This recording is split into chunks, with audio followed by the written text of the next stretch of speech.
오늘 말씀은 사도행전 6장 말씀입니다.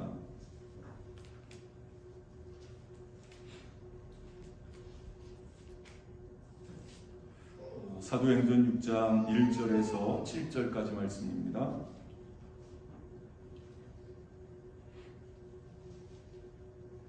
같이 한 목소리로 합독하시겠습니다.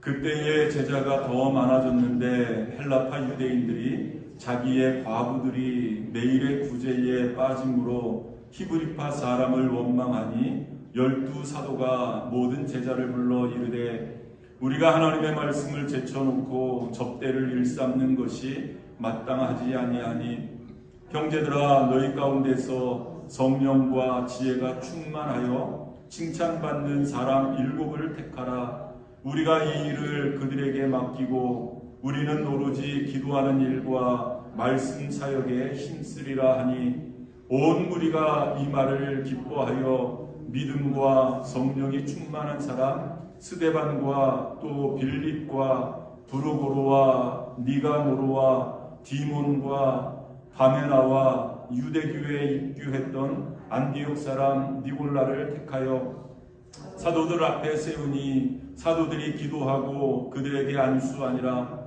하나님의 말씀이 점점 왕성하여 예루살렘에 있는 제자의 수가 더 심히 많아지고 허다한 제사장의 무리도 이 도에 복종하니라. 아멘.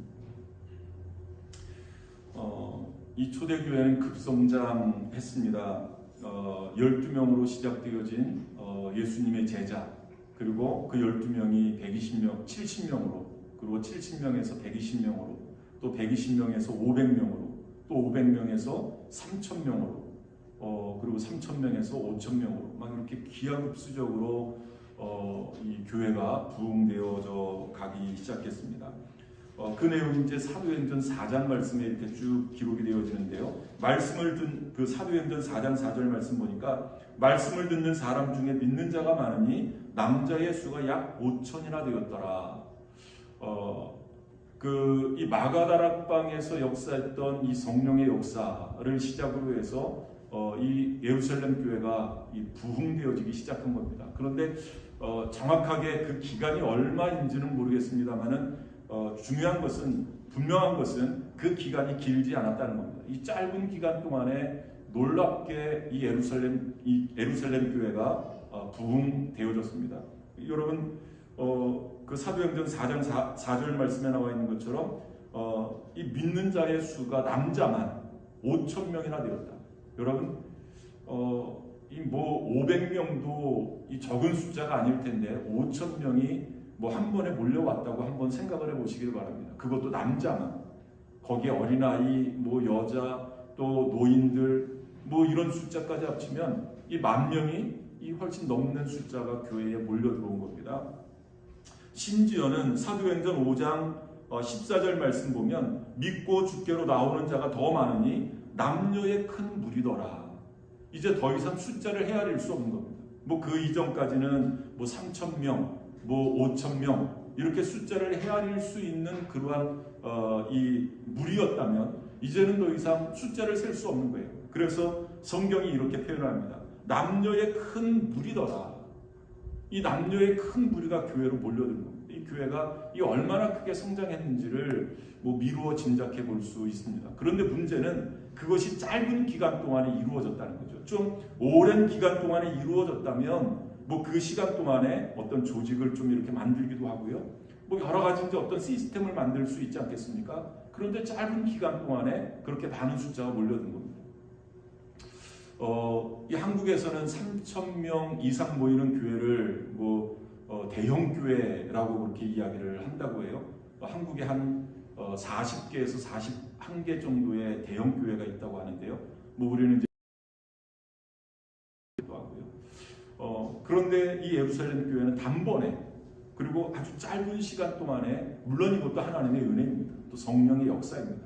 이 하나님의 은혜로 또 성령의 역사하심으로 교회가 이렇게 놀랍게 부흥되어졌다. 이렇게 부흥되어지는 과정에서도 여전히 교회에는 핍박이 있었습니다. 여전히 그 예수 믿는 사람들을 핍박하고 사도들을 핍박하는 그러한 무리들이 있었습니다. 그런데 중요한 것은 여러분, 이런 핍박을 받으면 받을수록 이 믿음이 더 순결해지는 겁니다. 여러분, 우리는 신앙생활하면서 좀 평안하면 신앙생활을 잘할 수 있을 것 같죠. 좀 돈이 넉넉하고 좀 이 부자들이 신앙생활을 잘할 수 있을 것 같죠. 여러분, 절대 그렇지 않습니다. 물론 부자 되는 것도 하나님의 은혜입니다만은 이 사람이 평안해지면 이 타락하게 되더라고요. 안일하게 되더라고요. 그래서 하나님께서 이 시편 기자의 고백도 보면 하나님께서 적당한 때에 우리에게 고난을 주시는 거예요. 왜? 우리를 순결하게 하게 하기 위해서. 순결하게 하기 위해서 하나님이 고난을 주시는 거예요. 또 우리를 견고하게 하기 위해서, 단단하게 하기 위해서 하나님이 우리에게 고난을 주시는 겁니다. 중요한 것은 그때 당시의 사도들은 그런 고난을 당하면 당할수록, 여러분 사도행전 5장 41절 42절 말씀 보면 이런 말씀이 있어요. 사도들은 그 이름을 위하여 능력받는 일에 합당한 자로 여기심을 기뻐하면서, 능력받는 것을 기뻐했다 라고 말씀을 하고 있어요. 뿐만 아니라 공의 앞을 떠나니라 그들이 날마다 성전에 있든지 집에 있든지 예수는 그리스도라고 가르치기와 전도하기를 그치지 아니하니라. 이 능력을 받는다, 뭐 내가 자존심 상하는 그러한 일을 당한다, 뭐 좀 이 체면 구길 만한 그러한 일을 당한다 할지라도 그것을 전혀 이상하게 여기지 않는다. 오히려 기쁨으로 여긴다. 뿐만 아니라 어떠한 상황이 되든지, 내가 공의 앞에 서든지 아니면 집에 있든지 길거리를 다닐지라도 어느 순간에도 예수는 그리스도다, 이것을 가르치고 이것을 전했다는 겁니다. 여러분, 이렇게 이 사도행전 그 초반을 보면 이 교회가 놀랍게 부흥 성장하는 그러한 모습이 그려져 있고요. 뿐만 아니라 거기에는 이 사도들 그리고 성도들이 거둔 어떤 신앙의 모범적인 그러한 모습들, 어떤 신앙의 간증들이 거기에 포함되어져 있음을 우리는 잘 알 수 있습니다. 그러면 참 이 예루살렘 교회 참 은혜로운 교회구나. 여러분, 이런 모습만 봐도 얼마나 은혜로운 교회입니까? 여러분, 은혜로운 교회는 문제 하나도 없을까요? 모두가 다 해피하게, 모두가 다 행복하게 신앙생활하는 것처럼 보이잖아요. 그런데 어느 한 부분에서는 불만의 소리가 나오기 시작하는 겁니다. 어느 한 부분에서는 원망과 불평이 싹트기 시작하는 거예요. 여러분, 오늘 본문 말씀을 보면 그 내용이 나옵니다. 여러분 1절 말씀 보시길 바랍니다. 그때의 제자가 더 많아졌는데 헬라파 유대인들이 자기의 과부들이 매일의 구제에 빠짐으로 히브리파 사람을 원망하니 라고 말씀하고 있어요. 이 헬라파 사람들이 이 불만이 생긴 거예요. 이 히브리파 사람, 헬라파 사람들이 이 불만이 생긴 겁니다. 그래서 원망하기 시작하는 거예요.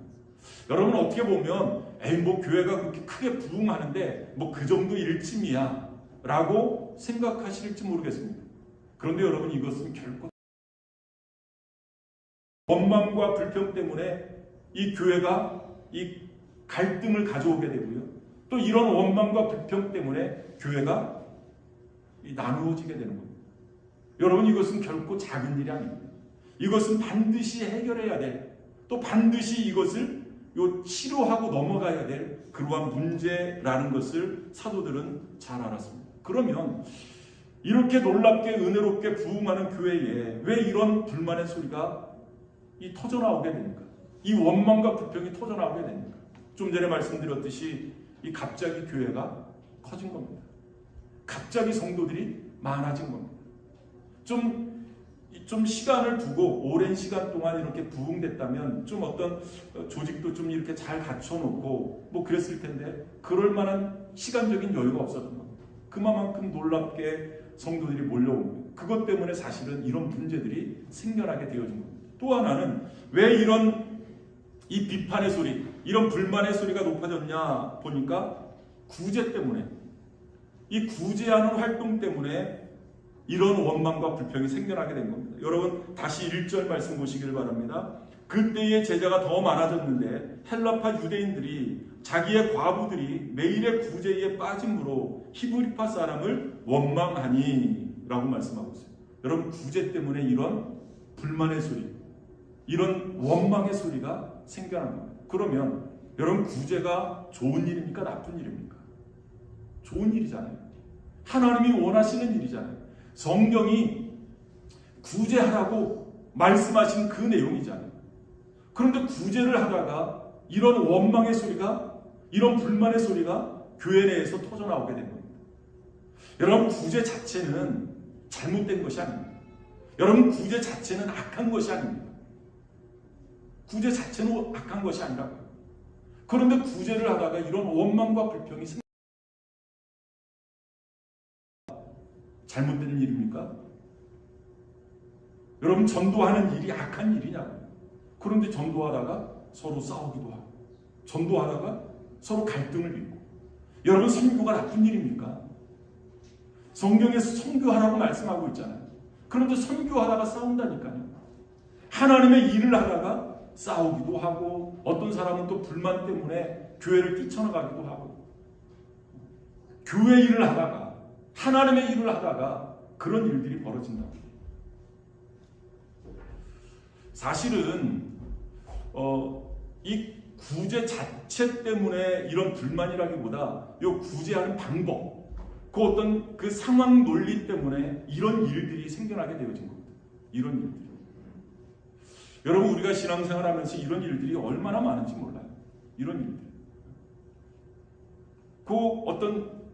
어떤 이 상황에 불과한 문제 때문에 그것을 다투다가 이 본질적인 문제를 놓쳐버립니다. 에이, 그럼 다 그만둬. 뭐 선교고 뭐고 전도고 뭐고 다 그만둬. 이런 경우가 많다. 이 지금 예루살렘 교회에 그런 문제가 발생되어진 겁니다. 그러면 이 오늘 본문 말씀에 등장하는 이 헬라파 유대인, 여러분, 이 헬라파 유대인이라는 것은 이 예루살렘 밖에 사는 사람들을 이야기하고 있습니다. 무슨 말이냐면 이 헬라 문화권에 속해 있는, 뭐 그 당시에 어떤 헬레니즘 문화, 이 헬레니즘이 그 세계를 이렇게 지배하고 있던 그러한 당시 아니겠습니까? 그런 헬라 문화권에 있었던 그러한 사람들이 예수님을 영접하고 교회 내에 들어온 사람들입니다. 이 사람들은 예루살렘에 살고 있는 사람들이 아닙니다. 예루살렘 밖에 헬라 문화권에 살고 있는 그러한 유대인들을 이야기하고 있습니다.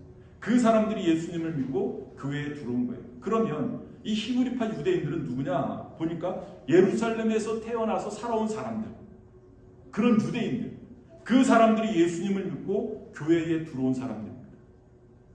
그러니까 이 헬라 문화권에 있다가 예수님을 믿고 교회에 들어온 사람, 그리고 원래부터 유대인이었었다, 원래부터 히브리인이었었다, 히브리 문화권에 있었던 그러한 유대인들이 예수님을 믿고 교회에 있었던 사람들, 이 사람들은 원래부터 예루살렘에 살고 있었던 사람들이었습니다.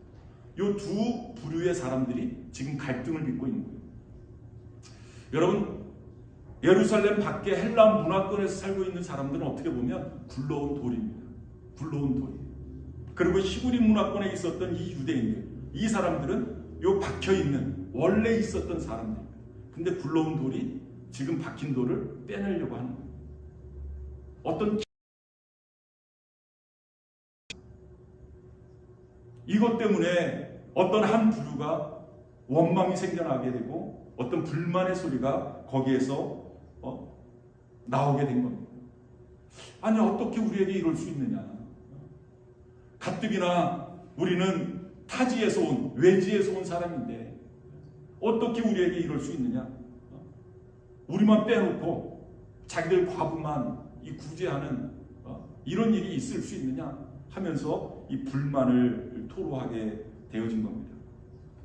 아마 그때 당시에는 교회에서 이렇게 어떤 경제력이 없는 뭐 과부들, 또 고아들, 또 소외된 사람들, 아주 극빈자들, 이러한 사람들에게 하루에 2끼씩 이렇게 식사를 제공하는 일들을 아마 교회에서 감당했었던 것 같아요.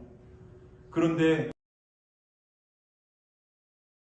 그 과부들은 그 매일의 구제에서 쏙 빼놓는 겁니다. 쏙 빼놓는 겁니다. 여기에 대해서 불만을 가지게 된 거죠.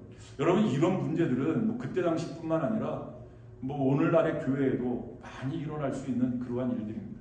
뭐 우리가 흔히 이야기하는 창립 멤버, 뭐 우리가 흔히 이야기하는 기존의 멤버들, 이러한 사람들하고 이 새로 들어온 교인들하고의 어떤 갈등, 물론 창립 멤버들도 또 기존의 멤버들도 열심을 내시는 분들도 있습니다. 뭐 다 그렇다는 것은 아니고요. 열심을 내시는 분들도 있습니다. 어느 때 보면 더 열심을 내시는 분들이 있습니다. 더 열심히 봉사하고 더 열심히 헌신하고 이런 분들이 있습니다. 50명 등을 빚는, 뭐 예전에도 한번 제가 말씀드렸습니다만은 어느 교회에서는 이 부엌을 이 기존 멤버들이 딱 잡고 이 절대 왜 그러는지 모르겠어요. 심지어는 들어와서 설거지하는 것도 못하게 해요. 설거지하는 것. 그런 모습들이 있습니다. 그런 모습. 지금 이 예루살렘 교회가 어떤 그런 갈등의 벽에 지금 부딪혀 있는, 그것 때문에 불만의 소리가 이렇게 생겨나게 되는 그러한 어떤 문제를 또 갖게 되는 그러한 상황에 놓여 있습니다. 왜 이런 일들이 벌어졌을까? 뭐 좀 전에도 말씀드렸습니다만은 갑자기 교회가 커지면서 이런 일들이 생겨난 겁니다. 갑자기 교회가 커지면서 이런 문제가 생겼을 때 뭐 이런 문제들은 교회라고 해서 생기지 말라는 법이 없습니다.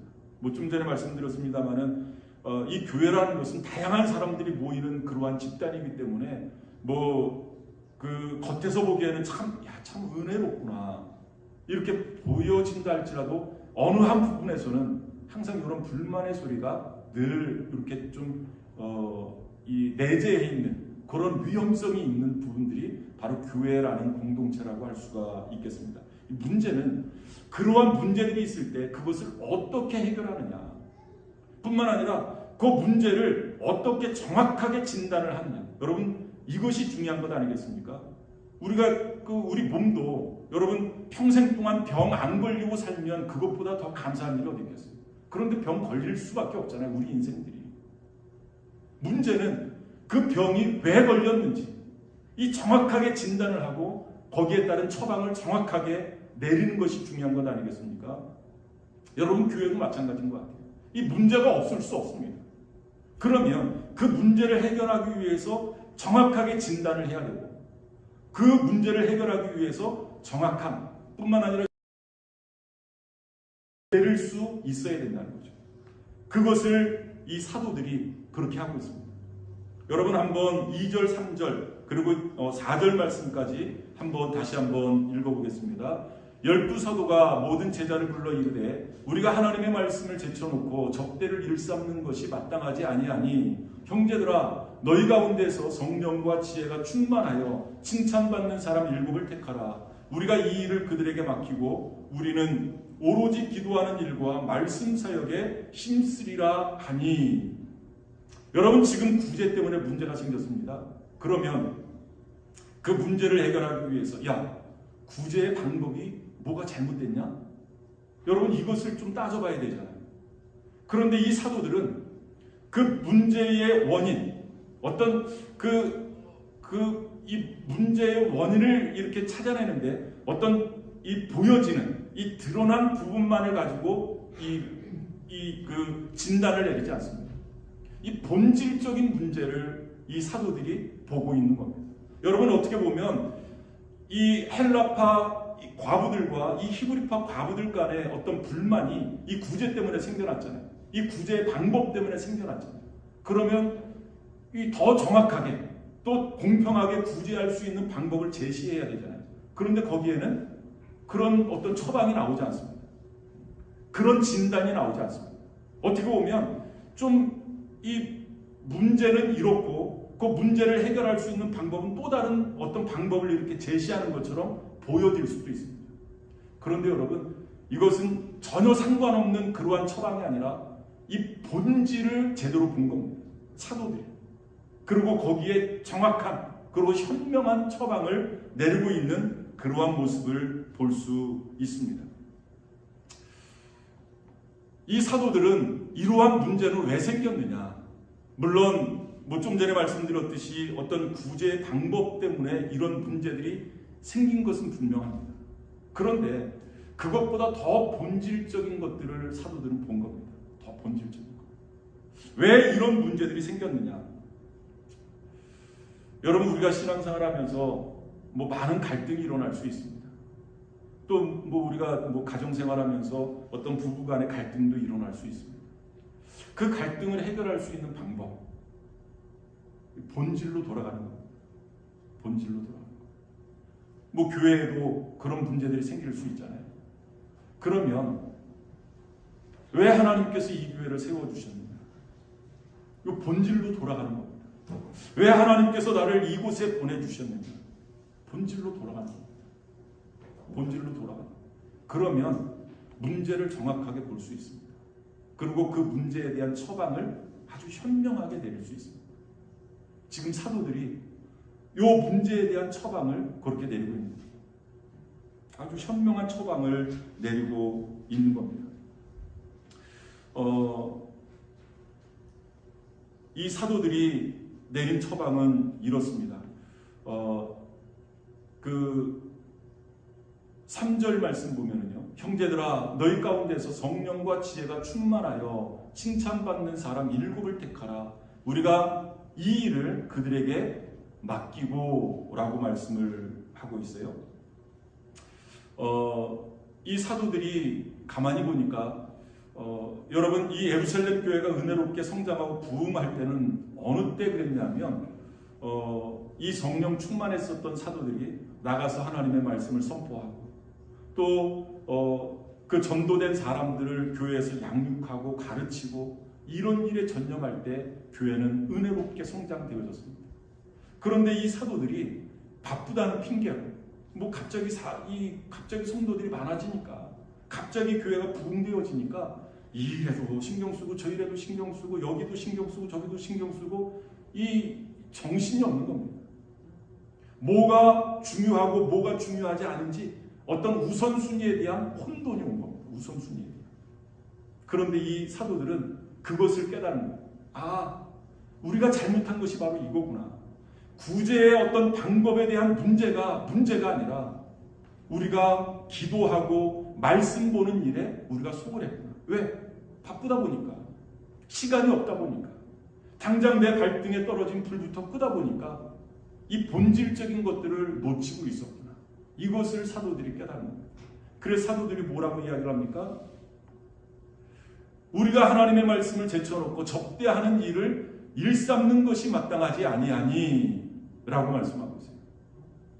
그것이 우리가 할 일이 아니구나. 우리가 해야 될 일은 오로지 기도하는 일과 말씀 사역에 힘쓰는 일이구나. 이런 진단을 내는 겁니다. 그러면 여러분, 사도들은 기도하고 말씀 보는 이 일에 힘쓰면 그 나머지 일들은 다 손 놓고 있으면 됩니까? 그러면 교회에 더 큰 문제가 발생되어질 거예요. 그럴 수 없잖아요. 그러면 그 나머지 일들은 어떻게 해야 되느냐? 사도들이 이리 뛰고 저리 뛰고 막 이랬었던 그러한 일들은 다른 사람들에게 맡기자. 나 말고 우리 사도들은 열심히 기도하고 열심히 말씀 선포하고 가르치고 양육하고 이러한 일에 전념하고 그 나머지 일들은 성도들에게 맡기자. 이런 결론을 내는 겁니다. 그래서 이 칭찬받는 사람 7을 택하게 되어지는 겁니다. 그런데 여러분, 그 기준을 한번 보시기를 바랍니다.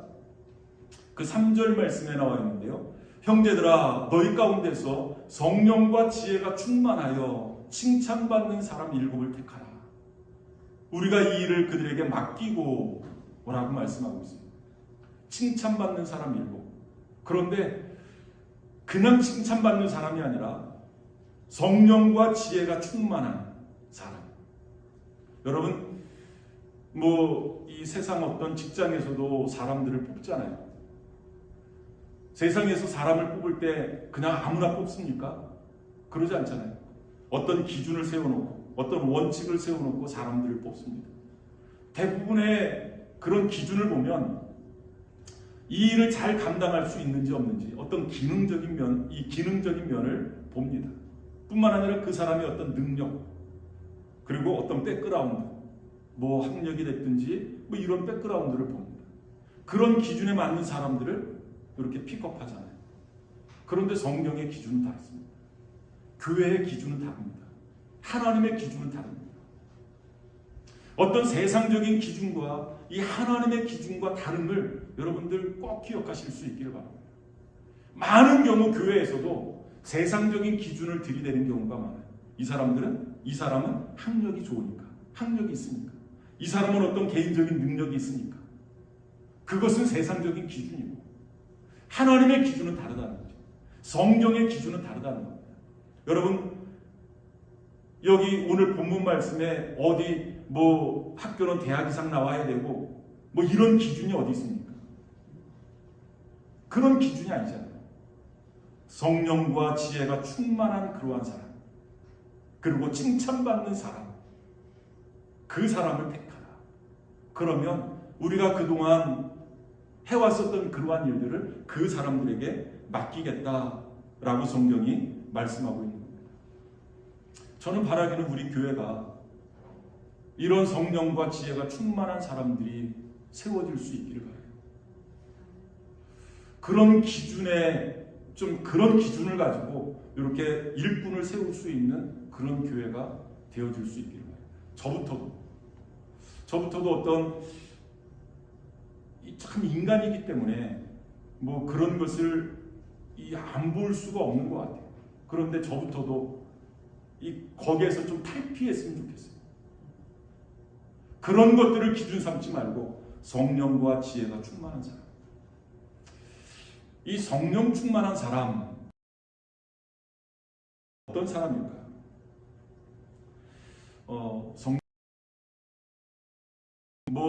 그 성경에서는 간단하게 그냥 뭐 성령 충만 이렇게 나와 있습니다만은 어떤 영적인 성숙도를 이야기하지 않나라고 생각이 되어요. 영적인 성숙도. 그러니까 어떤 개인적인 기능이나 능력, 아니면 어떤 학력이나 경력 이런 것이 아니라 어떤 영적인 성숙도. 또 교회에서는 뭐 어떤 그 연륜, 뭐 교회 생활을 얼마나 오래 했느냐, 뭐 이런 것도 또 기준이 되어질 수 있잖아요. 그런 거 말고 영적인 성숙도. 얼마만큼 하나님과 깊은 교제를 나누고 있는가? 얼마만큼 주님을 사랑하는가? 얼마만큼 겸손하고 온유한 마음을 가지고 있는가? 성경 말씀대로 살아가려고 하고, 또 기도하고 구제하고 봉사하는 이런 영적인 성숙도, 이것을 아마 성령 충만이라고 그렇게 표현하지 않았나라고 생각이 되어져요. 이런 사람들이 교회의 지도자가 되어져야 된다. 뿐만 아니라 지혜 충만한 사람. 참 어떤 사람 보면 참 성격이 순수하고 믿음과 성령이 충만하지만 이 지혜가 없는 사람이 있어요. 지혜가 없는 사람. 이 지혜가 없어서 할 말 못할 말을 구분하지 못합니다. 할 말 못할 말을 구분하지 못합니다. 그러한 때 그 사람의 성령 충만과 열심은 교회의 덕이 되지 않습니다. 오히려 많은 사람들에게 상처를 주고요. 오히려 그것이 교회에 악영향을 끼칠 때가 많습니다. 그냥 평범한 사람이 이야기하면 그냥 잔잔한 파도 이렇게 지나가듯이 그냥 지나가 버립니다. 그런데 성령 충만하다고 하는 사람이, 좀 교회에 어떤 연륜이 있다고 하는 사람이, 믿음이 있다고 하는 사람이 이 상황에 맞지 않는 그러한 말을 던지면 교회에 엄청난 파장이 일어납니다. 그냥 잔잔한 파도로 지나가지 않습니다. 이 지혜가 필요하다는 거죠. 어떤 사람이 있는 사람입니다.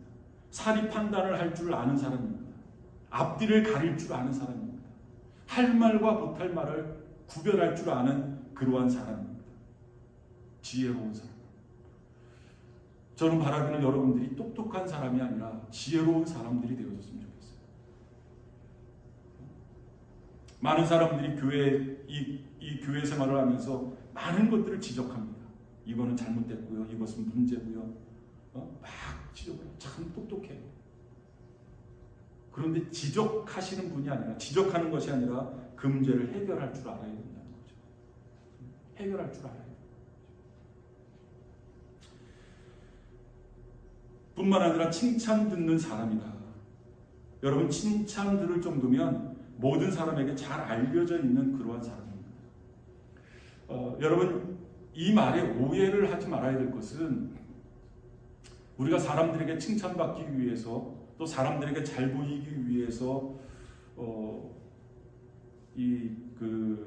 교회에 봉사하시는 분들이 없지 않아 있어요. 여러분, 그런 칭찬이 아닙니다.